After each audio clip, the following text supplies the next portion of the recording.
having to open the door in situations where you're home taking your time. Can you tell me what's home, the difference between home and house? That also, with a nice house, that gives you the opportunity. All right, Carla, go ahead and give me a clap. Stretch. Perfect. One more time. My name is Carla. I'm not telling you how old I am, so you can forget that.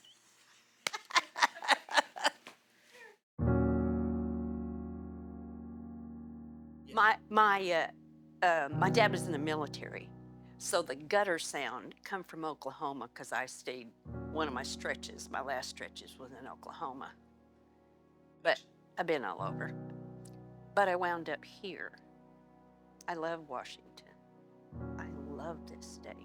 And I lived in a small house on a lake for 35 years. And after the pandemic, I knew he was going to sell the property because he needed the money too. So he sold the property. And I thought, well, that's okay. You know, I've been lucky enough to be here for 35 years. I'll find me another place. And when I looked, it was like $1,600 a month. I paid $535 a month. So I thought, I can't afford this. I led a normal life. I had a good career, and then I became homeless. You never think you're going to be homeless. Never in my life did I ever think I would be homeless.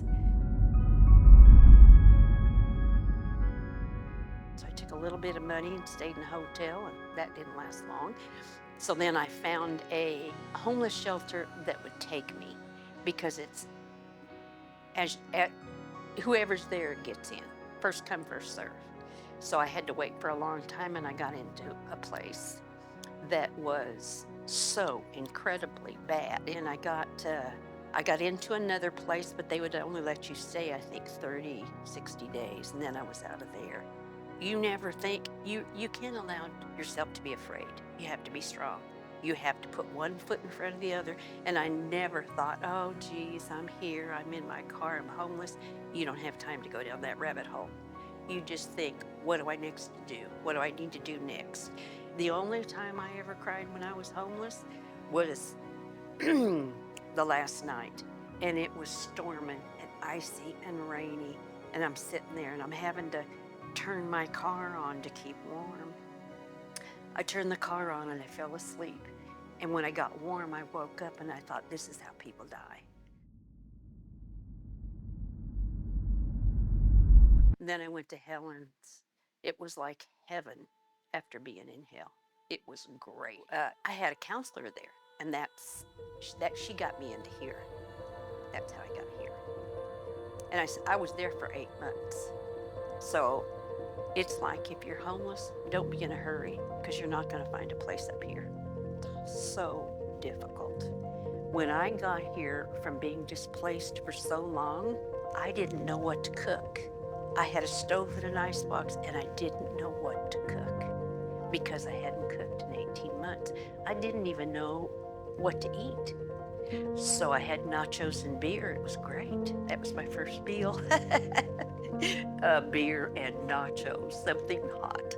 And it takes time to adjust, because you're going to do things that you haven't done in 18 months. I didn't have anybody to talk to. I didn't know a lot of things.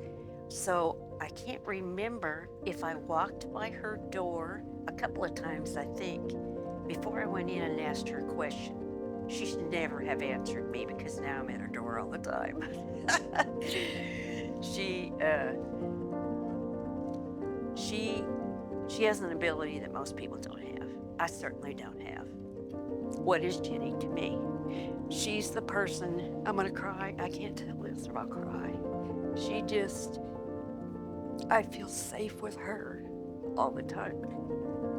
No, she's the only person that I can go to that I can count on 100%. Anytime, all day long, and ask her. I've been in her office lots of times. I go down just to see her every day.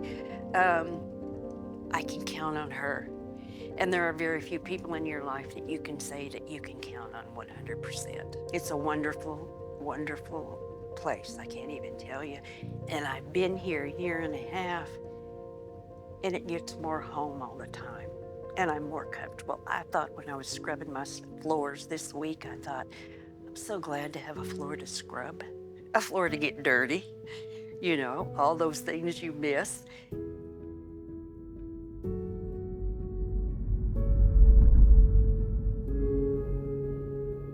What would you say to somebody, potential supporter or current supporter of Imagine Housing?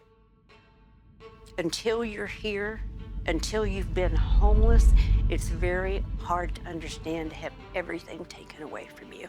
Everything's taken away. You have no home, you have no place to put anything. What you brought with you is in the back of your car. Without being able to, I don't know where I'd be. Without this kind of place, without Imagine Housing, I would still be out rattling around on the street. This is the place where people can be home.